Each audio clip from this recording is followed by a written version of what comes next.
The P2263 code in a Renault car may be quite scary since it says that the boost pressure is incorrect. Some scanners will interpret it as too high pressure, while others will say that it's too low. But the biggest problem is that a lot of mechanics start trying to solve this problem with the most expensive units. One may recommend DPF replacement, others may insist on rebuilding a turbocharger, which will cost many €100 apparently, and it's not what you will want to do at first.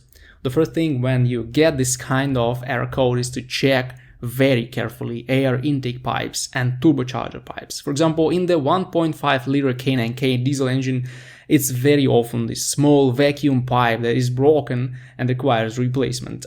This is an almost free repair, so well worth checking before you go to a repair shop. Also, you should take a note on when you see this warning. If you get the check anti-pollution or check injection warnings once the engine is revved up over 3500 RPM, this is very likely the boost pressure sensor that is malfunctioning. This sensor costs about €100 OEM and you can replace it on your own. So it's also a good place to start with if all air and vacuum pipes seem to be okay. Other than that, you will need proper inspections. I've seen in some petrol engines clogged catalytic converters causing this by blocking airflow in the exhaust system. Also, I've seen diesel turbocharger solenoids causing this code when they get locked in one position. But this is hard to check without professional tools. But what you need to understand is that the P2263 code is almost never about very expensive repairs.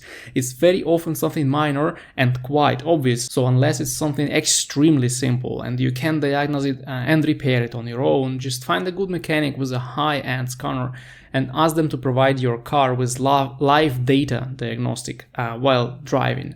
Check the data from the boost pressure sensor and see how it reacts on various conditions on the road. Usually this will help you find the culprit easily and avoid paying money for something that you don't need to repair or replace.